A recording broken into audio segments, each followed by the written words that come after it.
Hello, good afternoon, dear students. I welcome you all on my YouTube channel. So today we will discuss the most important questions for history subject. Before discussing the most important questions, I once again request all of you kindly subscribe as well as share this channel. So we have almost 15 to 20 questions. They are the most important questions. थोड़ा बहुत elaboration करूंगा, ज़्यादा नहीं.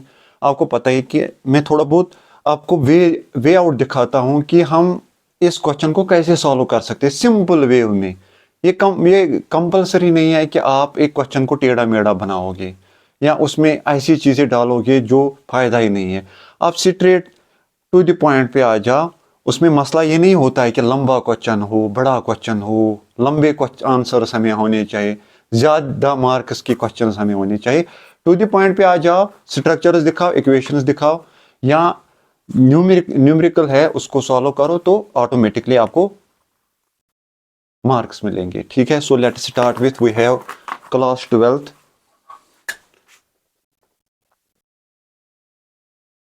Chemistry.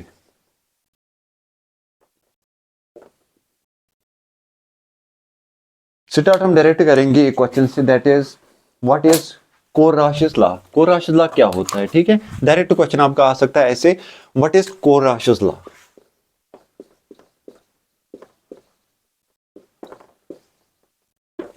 कोरराशिस का मतलब होता है law of independent migration of ions.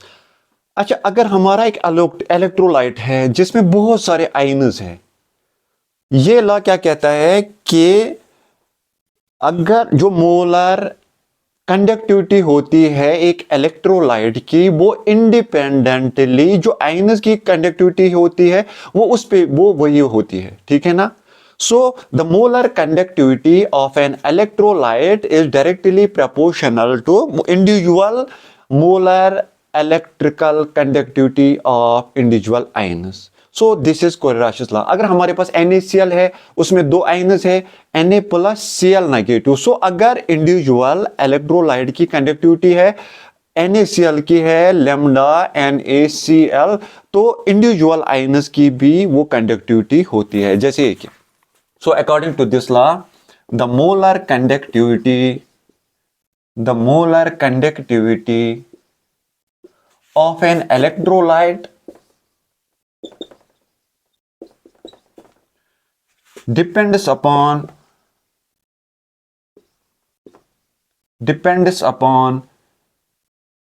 individual molar conductivities of its ions. ठीक है. जितने भी आयन्स इसमें है उन पे वो निर्भर है. तो सिंपल हमारे पास सपोज है लैम्डा NaCl, ये किसके बराबर होगा? Lambda 0 Na plus plus lambda Cl negative. ये डिफाइन हम करते हैं limiting molar conductivity of NaCl, limiting molar conductivity of Na, limiting molar conductivity of Cl. Similarly acetic acid का भी ऐसे हम कर सकते हैं. हमारे पास है लैम्डा CH3COOH. सिमिलरली ऐसे होगा, किसके बराबर होगा? Lambda 0 CH3COO negative plus lambda H plus. So individual limiting molar conductivities के बराबर होगा. सो क्वेश्चन ऐसे आ सकता है, what is Kohlrausch's law, what are its applications. Application part इस वक्त हमें नहीं देखना है, बहुत सारे एप्लीकेशंस है इसके, तो इस वक्त हम डायरेक्ट कोरराशिस लॉ पे आ रहे हैं. ठीक है. So continuation to second question we have. हाँ, इसमें से इसके बाद क्वेश्चन आ सकता है इसमें, what is the effect of concentration on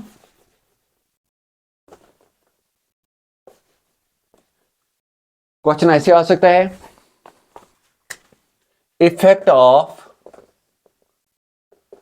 off concentration on lambda molar या molar conductivity and equivalent conductivity. ये ऐसे भी लिख सकते हैं, मोलर कंडक्टिविटी हम ऐसे डिफाइन कर सकते हैं. So what is the effect of concentration on molar conductivity and equivalent conductivity. आपको ख्याल रखना है, with increase in concentration molar conductivity decreases. With increase in concentration, अगर हम कंसंट्रेशन बढ़ाते हैं मोलर कंडक्टिविटी डिक्रीजेस। ओके, क्यों डिक्रीज होती है? अगर हम यहां डाइल्यूशन करेंगे, डाइल्यूशन का मतलब होता है डिक्रीज इन कंसंट्रेशन, जो वॉल्यूम होता है वो बढ़ जाता है, वॉल्यूम जब बढ़ जाता है तब तो मोलर कंडक्टिविटी इंक्रीज होती है, ठीक है ना। सो ऑटोमेटिकली कंसंट्रेशन का उल्टा होता है डाइल्यूशन। अगर हम डाइल्यूशन बढ़ाएंगे मोलर कंडक्टिविटी बढ़ जाती है, अगर हम कंसंट्रेशन बढ़ाएंगे मोलर कंडक्टिविटी कम होती है। इक्विवेलेंट कंडक्टिविटी से टोटल डिफरेंट होती है। अगर हम इक्विवेलेंट कंडक्टिविटी का ग्राफ कंसंट्रेशन पे मारेंगे तो ऐसा हो जाएगा, दिस इज ऐसे आ जाएगा, for this is for strong electrolyte, कुछ नहीं होगा। स्ट्रॉन्ग इलेक्ट्रोलाइट्स के लिए पहले ज्यादा होता है फिर कम, वीक इलेक्ट्रोलाइट्स के लिए पहले इक्विवेलेंट कंडक्टिविटी कम कम कम कम कम बढ़ जाती है ऐसे, ठीक है ना, बढ़ जाती है। So the effect of concentration on molar conductivity and equivalent conductivity is total different. In case of molar conductivity it decreases, while as in case of equivalent conductivity it increases. ठीक है, ये क्वेश्चन भी खत्म। इसके बाद हमारा question ऐसे आ सकता है, दूसरा question, that's what are the factors which govern rate of a reaction. Factors affecting rate of a reaction.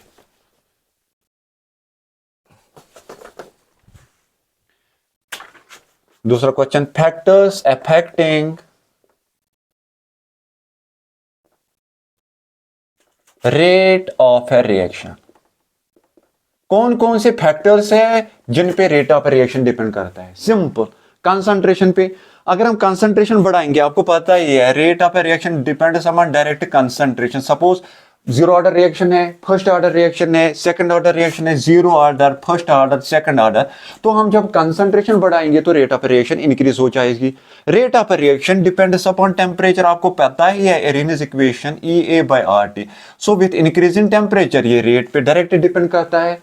Rate of reaction depends upon catalyst. अब आपको पता है कैटेलिस्ट क्या करता है, इट इनिशिएट्स द रिएक्शन, तो इस पे भी निर्भर होता है। Rate of reaction depends upon physical state of reactants. जो फिजिकल स्टेट होता है, हमारे रिएक्टेंट्स अगर गैसियस स्टेट में है तो ये आपस में कोलिजन जल्दी करेंगे, ये प्रोडक्ट बनाएंगे। अगर ये सॉलिड या लिक्विड स्टेट में हो तो उनको टाइम भी लग सकता है, ठीक है ना। And rate of reaction depends upon what is the orientation of these reacting molecules. Orientation same है तो रिएक्टेंट्स आपस में आराम से मिल सकते हैं, अगर ओरिएंटेशन डिफरेंट है तो टाइम लगेगा।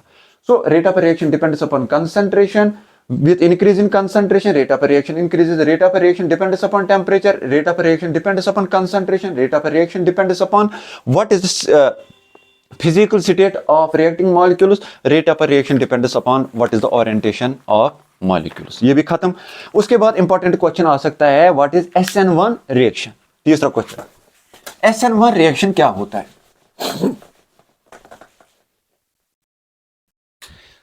SN1 का मतलब direct as the name such, it is nucleophilic substitution first. Nucleophilic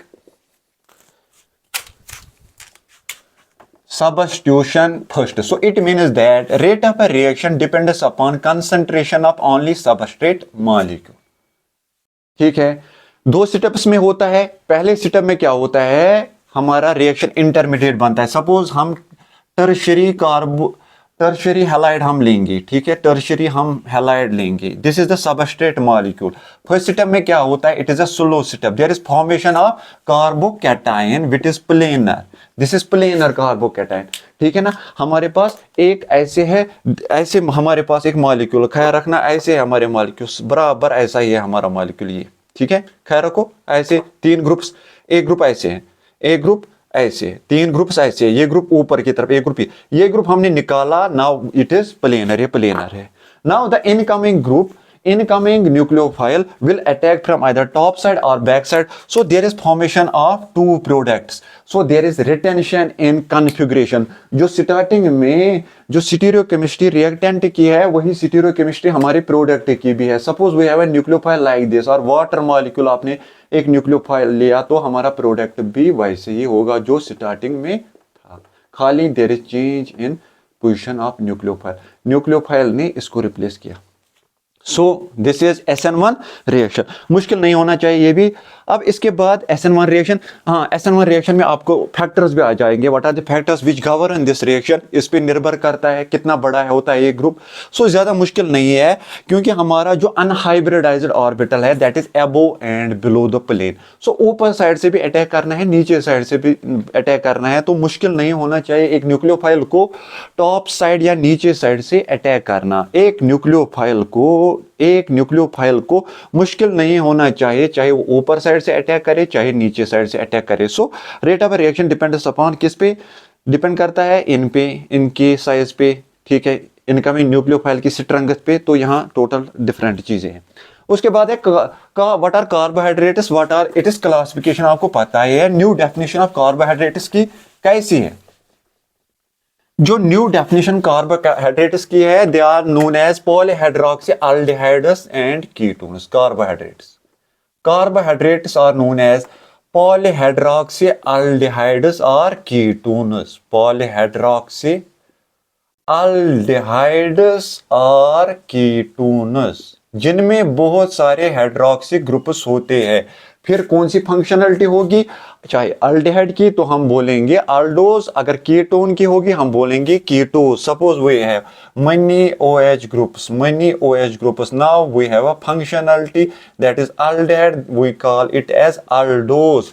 triose हम बोलेंगे। Similarly if we have a ketone we can call it as ketose. ठीक है, बहुत सारे OH ग्रुप्स होते हैं। So this is the modern definition of aldehyde. Classification कैसी है, on the base of hydrolysis product. क्या ये जो हमारा कार्बोहाइड्रेट है, क्या ये एक मोनोसैकेराइड में चेंज होगा या हाइड्रोलाइज होगा, दो मोनोसैकेराइड्स में या तीन में। अगर एक में चेंज होगा तो हम बोलते हैं मोनोसैकेराइड। अगर दो मॉलिक्यूल्स ऑफ सैकेराइड्स देंगे तो हम बोलेंगे डाइसैकेराइड। अगर तीन ट्राइसैकेराइड, अगर चार तो बोलेंगे टेट्रासैकेराइड, अगर मनी तो बोलेंगे पॉलीसैकेराइड। ठीक है। सो क्लासिफिकेशन सिंपल इसकी क्या है, क्लासिफिकेशन। ठीक है, शॉर्ट टाइम में ज्यादा क्वेश्चन एलॉबरेट करना थोड़ा जल्दी कर रहा हूं, क्योंकि मैं चाहता हूं कि हाफ ही घंटे में इतने क्वेश्चंस आपके सॉल्व हो जाएंगे। अदरवाइज ये 4-5 घंटे का लेक्चर है। क्लासिफिकेशन में हमारा on the base of hydrolysis products, monosaccharides, carbohydrates which can not be further broken. ये फर्दर ब्रोक हम नहीं कर सकते। ग्लूकोज आ जाएगा इसमें, सक्रोज आ जाएगा इसमें, C6H12O6, इनको हम फर्दर ब्रोक आउट नहीं कर सकते। फिर आता है हमारा oligosaccharides which can be broken into money monosaccharides. इसमें आपका आता है डाइसैकेराइड, दो में दो ग्लूकोज मॉलिक्यूल्स या मोनोसैकेराइड्स निकलते हैं। फिर ट्राई, फिर टेट्रा, फिर पॉली। ठीक है ना, पॉली का मतलब होता है बहुत सारे, जिसमें आपका सक्रोज मॉलिक्यूल है, या जिसमें आपके पॉलीमर्स या बिगर मॉलिक्यूल्स को हम मैक्रो मॉलिक्यूल्स भी बोलते हैं। ये वाला भी खत्म हो गया। इसके बाद इंपॉर्टेंट टॉपिक है that is VBT theory, valence bond theory क्या होती है। ठीक है ना, VBT थ्योरी। देखो VBT थ्योरी का मसला ज्यादा मुश्किल नहीं है। Valence bond theory, VBT theory, इसको बोलते हैं वैलेंस बॉन्ड थ्योरी। इसमें मसला क्या होता है, जो मेटल आयन होता है, मेटल आयन, देखो सपोज ये जो बीच में ब्लैक है ना, ब्लैक, दिस इज मेटल या मेटल आयन। ये क्या करता है, ये अपने ऑर्बिटल्स या जो इसके साथ ऑर्बिटल्स होते हैं, ये चाहता है कि उनकी सिमेट्री सेम हो, उनकी एनर्जी सेम हो। ये हाइब्रिडाइजेशन करता है, इंटरमिक्सिंग करता है, सो दैट जब ये बॉन्डिंग करेगा तो इनकी ऑर्बिटल्स की एनर्जी सेम होगी, तभी वो नॉर्मल बॉन्ड बनाएंगे। सारा एक नहीं बनाएगा एक तरीके का बॉन्ड, दूसरा नहीं बनाएगा दूसरे टाइप का बॉन्ड। सारे बॉन्ड सेम होने चाहिए। तभी क्या करता है, N-1D NS NP ND orbitals आपस में मिलते हैं, they intermix each other to form hybrid orbitals. अब हाइब्रिड ऑर्बिटल्स हमारी बन गई। हाइब्रिड ऑर्बिटल्स में हमारी हाइब्रिडाइजेशन हो सकती है sp3 टेट्राहेड्रल, dsp2, इसका मतलब होता है कौन सा, ट्राइगोनल प्लेनर। ठीक है, नहीं सॉरी, इसका स्क्वायर प्लेनर। ठीक है ना, ऐसे sp3d ट्राइगोनल प्लेनर। ठीक है ना, sp3d2 octahedral inner shell, sp3d2 outer shell। So these are the various types of hybridizations। Hybridization के बाद क्या होता है, अब ये जो हाइब्रिड ऑर्बिटल्स होते हैं ये लिगेंड्स के साथ बॉन्डिंग करते हैं, शेयरिंग करते हैं, बॉन्डिंग करते हैं, ठीक है ना, to give the structure of a compound. So these are the main postulates of VBT theory. So VBT theory में intermixing of atomic orbitals होते हैं to form hybrid orbitals which mix with ligands to form different types of structures. अगर हम एक मिसाल देंगे, एक example देखेंगे, सपोज कार्बन मोनोऑक्साइड जो कोबाल्ट जो है, ऐसे हमारे पास एक मॉलिक्यूल कोबाल्ट, आपको पता ही है कोबाल्ट जो है ना, इसके आउटर मोस्ट शेल में होते हैं scandium, titanium, vanadium, chromium, manganese, iron, cobalt, 9 valence electrons, ठीक है ना। हम क्या करेंगे, डी में 5 ऑर्बिटल्स होते हैं, 1 2 3 4 5, 3D 4s एंड 4p, ठीक है। यहां मैं बनाऊंगा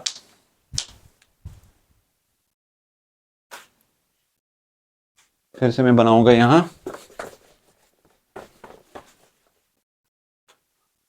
कोबाल्ट 9 वैलेंस, ग्राउंड स्टेट में 3D 5 orbitals, 4s and 4p, p में 3 ऑर्बिटल्स होते हैं, 3D, ठीक है। देखो 9 इलेक्ट्रॉन्स, 1 2 3 4 5 6 7 8 9, ठीक है ना, ऐसे भी होगा, ठीक है। अगर हम अब देखेंगे, ख्याल रखना CO+3, ये है CO+3, 3 निकल गए यहां से, 1 2 3, ठीक है। क्या रह जाएगा हमारा यहां, 1 2 3 4 5, बाकी तो सेम ही है। 4s एक्साइटेड स्टेट में क्या हो जाता है, 3 निकल गए, 1 2 3 4 5, ये है हमारा 6 इलेक्ट्रॉन्स होने चाहिए, क्योंकि 3 निकल गए यहां से इलेक्ट्रॉन्स, 1 2 3 4 5 एंड 6, ठीक है।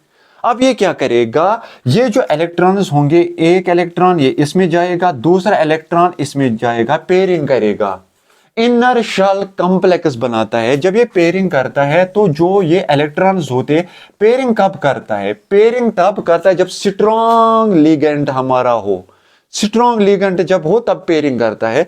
सपोज क्या बन जाएगा हमारा, 1 2 3 4 5 6, अब हमारी ये क्या है 3D, ये क्या है 4s एंड ये क्या है 4p, ठीक है। अब देखो, अब हाइब्रिडाइजेशन क्या हो जाएगी, इन केस ऑफ CONH3 इसको 6 ऑर्बिटल्स की जरूरत है, तो s के 2, D के 2, s का 1, p के 3, sp, ये है D2sp3,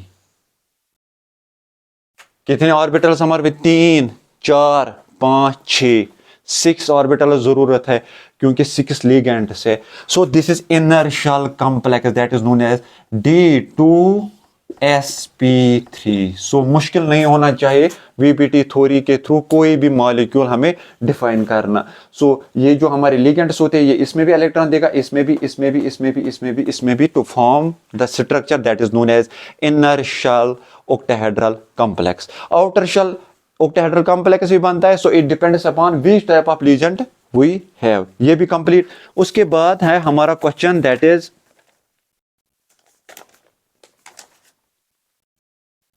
इसके बाद है हमारा why phenols are more acidic than alcohols।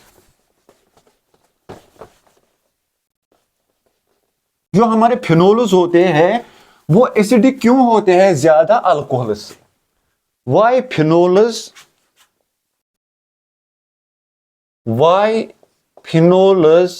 are more acidic than alcohols। देखो सिंपल में मैं आंसर दूंगा, रटना नहीं है। हम एक फिनोल बनाएंगे, हम एक अल्कोहल बनाएंगे, सपोज मिथेनॉल यहां से मैं लूंगा, this is phenol, this is ethanol, alcohol. Acidic का मतलब होता है प्रोटॉन एब्स्ट्रैक्ट करना, प्रोटॉन एब्स्ट्रैक्ट करना। After proton abstraction what will be the structure, structure ऐसा होगा O negative. What will be the structure? Structure ऐसा होगा CH3O नेगेटिव। नाउ आप देखो यहां जो O नेगेटिव है, it is connected to sp2 hybridized orbital जिसमें s कैरेक्टर 33 है। O negative is connected to sp3 hybridized carbon which is character s खाली 25% होगा। तो नेगेटिव चार्ज यहां स्टेबल होगा एज कंपेयर टू यहां स्फेरिकल शेप में स्टेबल होता है as compare to dumbbell shape. एक वजह ये, one cause is the negative charge is directly attached to sp2 hybridized, here it is connected to sp3 hybridized. Second, there is resonance stabilization at ortho and para position. So because of both the reasons, phenols are more acidic than alcohols. ये भी मुश्किल नहीं होना चाहिए। इसके बाद है acidity of carboxylic acids। ठीक है, कार्बोक्सिलिक एसिड्स की एसिडिटी आपको बतानी है। ठीक है ना, how we can increase the acidity of carbohydrates, ऐसे भी क्वेश्चन आ सकता है। Carboxylic acids question, acidity of carboxylic acids, carboxylic acids. देखो सिंपल ख्याल रखो, मुश्किल नहीं होना चाहिए। सिंपल सा एक एसिड ले लो, एसिटिक एसिड हम लेंगे। एसिड का मतलब क्या होता है? प्रोटॉन एब्स्ट्रैक्ट करना। जब प्रोटॉन एब्स्ट्रैक्ट किया तो क्या बन जाएगा हमारा? ऐसे बन जाएगा। जितना ज्यादा ये स्टेबल हो, जितना ज्यादा इसमें रेजोनेंस हो, जितना ज्यादा ये नेगेटिव चार्ज स्टेबल हो, उतनी ज्यादा हमारी एसिडिटी होती है। अब क्या हो जाएगा? इसका मतलब ये यहां से जाएगा यहां ऊपर, यहां से कोई चीज इसको कुछ नहीं कर सकता है। ये वाला बंदा इसको क्या कर सकता है? इसको इसकी स्टेबिलिटी डिक्रीज कर सकता है। कैसे कर सकता है? अगर इसके पास डोनेटिंग ग्रुप ज्यादा हो, इलेक्ट्रॉन्स देने वाले ग्रुप ज्यादा हो, अब क्या करेंगे हम इसको इलेक्ट्रॉन विड्रॉइंग ग्रुप्स बनाएंगे। इसको ऐसे ग्रुप्स देंगे जो ये इलेक्ट्रॉन डेंसिटी इसकी तरफ खींचेंगे। तो हमें क्या करना है? हम एक वजह से CH2 यहां रखेंगे, Cl लगाएंगे एक बार, तो इसकी एसिडिटी बढ़ जाएगी क्योंकि ये जो नेगेटिव चार्ज इसकी तरफ जा रहा है वो यहां भी थोड़ा आ जाएगा। दूसरी बार दूसरा हाइड्रोजन हम निकालेंगे यहां से, फिर से और एक Cl लगाएंगे यहां, ठीक है ना, फिर ज्यादा बढ़ जाएगी। फिर तीसरा हाइड्रोजन निकालेंगे, Cl यहां लगाएंगे तो और बढ़ जाएगी। So by introducing in place of hydrogen at alpha carbon, we can introduce electron withdrawing groups to increase the acidity of carboxylic acid. So this is the main factor which govern the acidity of carboxylic acids. ये भी खत्म हो गया। ठीक है, अब इसके बाद जो क्वेश्चन है, what are the postulates of collision theory? What are the main 3 postulates of collision theory?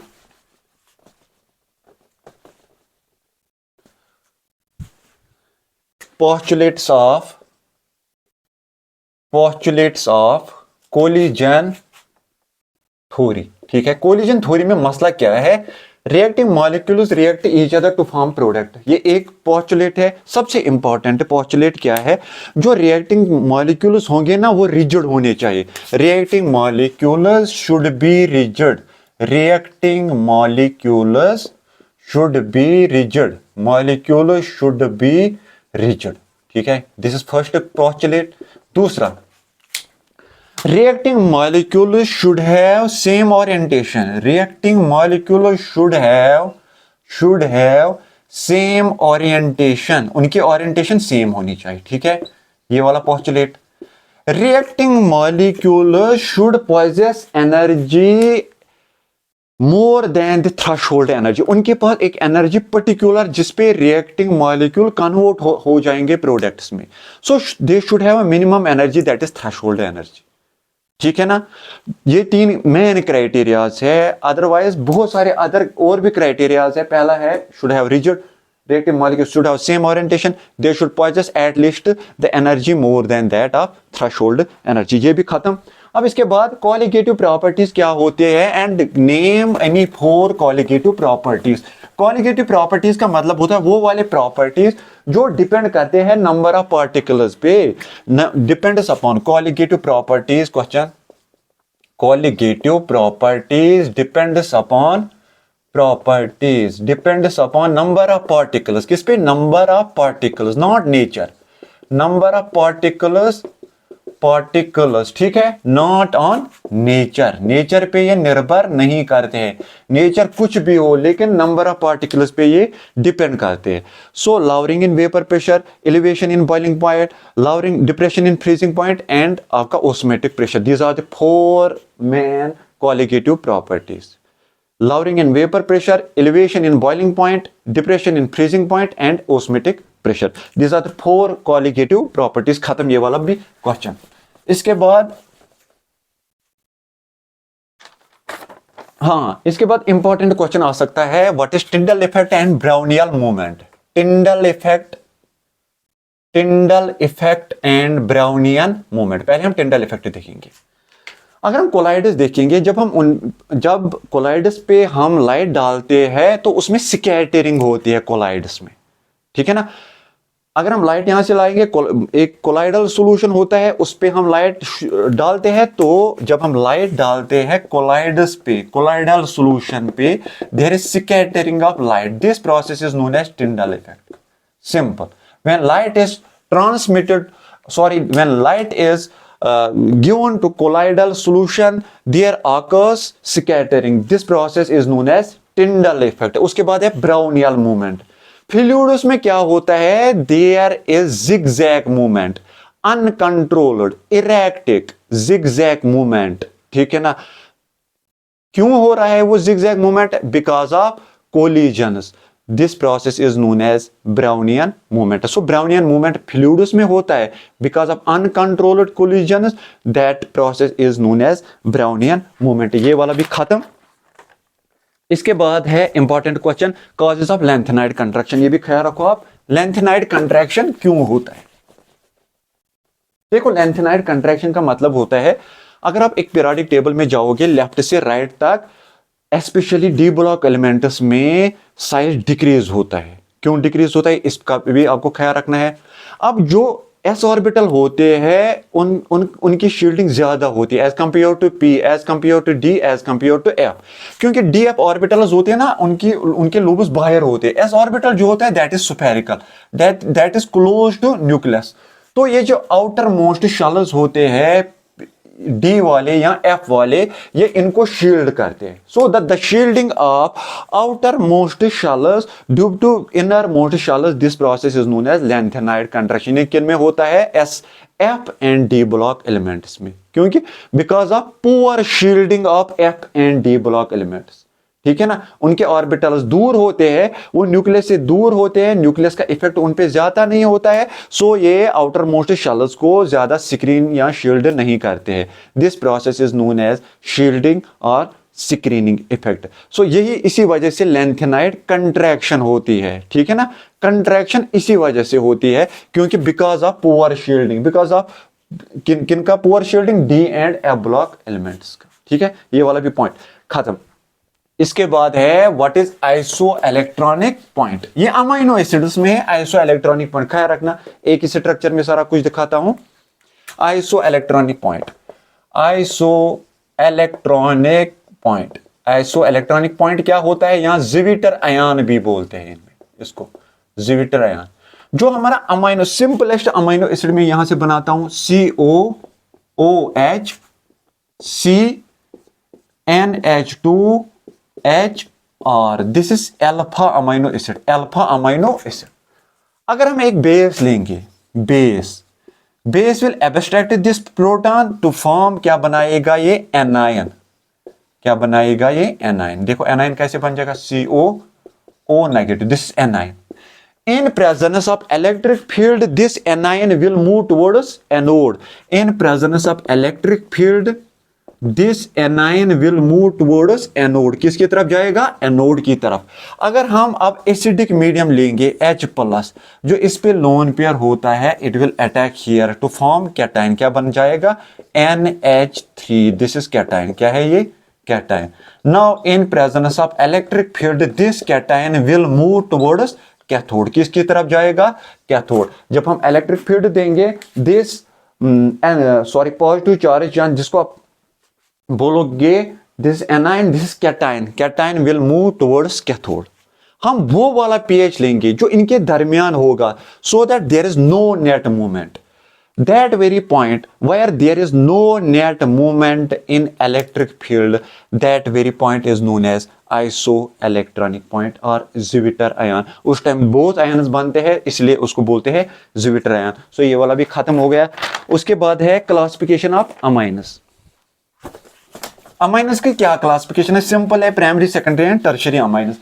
Primary amine का मतलब होता है जो उस कार्बन के साथ अटैच है जो खुद प्राइमरी होगा. Types of amines. Types of amines. Amines के कितने टाइप्स होते हैं? Primary, secondary, tertiary.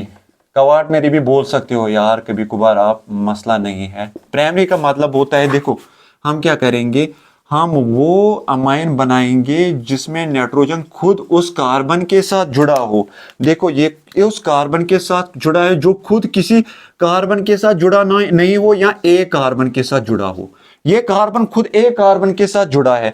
Amine group उस कार्बन के साथ जुड़ा है जो खुद एक कार्बन के साथ जुड़ा है. This is primary.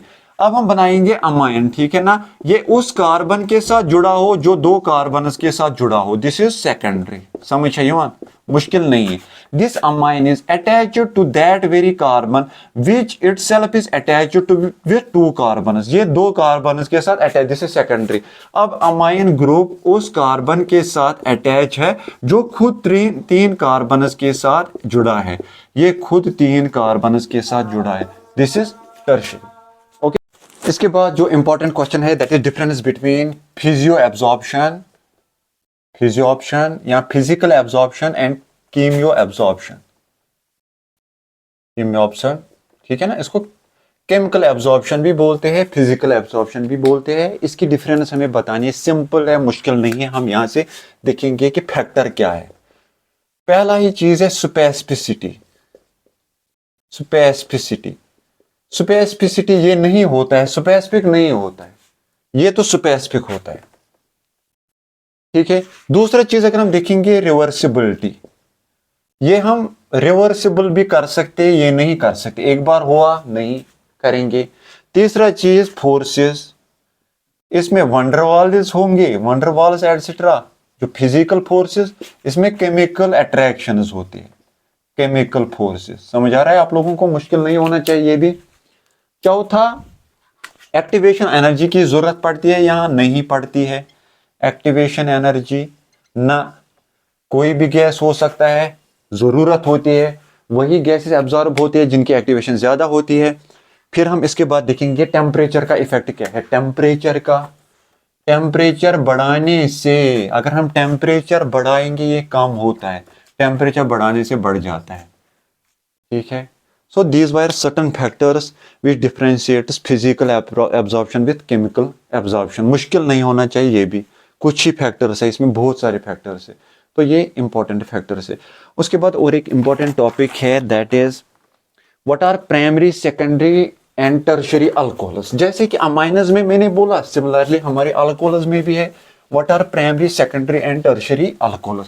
Primary alcohol वो होता है OH ग्रुप उस कार्बन के साथ जुड़ा होता है जो खुद प्राइमरी हो. Primary alcohol. प्राइमरी अल्कोहल क्या होता है, सेकेंडरी अल्कोहल क्या होता है, एंड टर्शियरी अल्कोहल क्या होता है. टर्शियरी अल्कोहल, देखो प्राइमरी अल्कोहल हमें OH ग्रुप फिट करना है. OH ग्रुप हम उस कार्बन के साथ अटैच करेंगे जो खुद किसी के साथ अटैच ना हो. देखो कोई कार्बन इसके साथ अटैच ना हो, या हो सकता है एक कार्बन इसके साथ अटैच हो. This is primary alcohol. OH उस कार्बन से के साथ अटैच हो जिसके साथ खाली एक कार्बन अटैच हो. सेकेंडरी में क्या होता है, OH उस कार्बन के साथ अटैच होता है जिसके साथ खुद दो कार्बन अटैच होते हैं. This is secondary alcohol. OH उस कार्बन के साथ अटैच होता है जिसके साथ दो कार्बन खुद अटैच होते हैं. टर्शियरी में क्या होते हैं, OH उस कार्बन के साथ अटैच हो जिसके साथ तीन कार्बन अटैच है, जिसके साथ तीन carbon attach. So this is primary, secondary and tertiary alcohols. And now we have last question, that is what are vinylic and allylic alcohols. Vinylic alcohol क्या होता है, allylic alcohol क्या होता है. विनाइलिक अल्कोहल आपको पता ही है, OH विनाइलिक. देखो विनाइलिक के साथ हमारा कॉम्बिनेशन बनती है. अगर विनाइलिक है ये OH sp2 हाइब्रिडाइज्ड कार्बन के साथ अटैच होता है, दिस इज विनाइलिक. साथ में हम एराइलिक भी बोलेंगे, this is arylic. OH group is attached to sp2 hybridized carbon, but here we have aromatic system. Similarly we can have allylic. देखो allylic में क्या होता है, OH group is attached with sp3 hybridized carbon, which itself is attached with sp2 hybridized carbon. Then we have benzylic.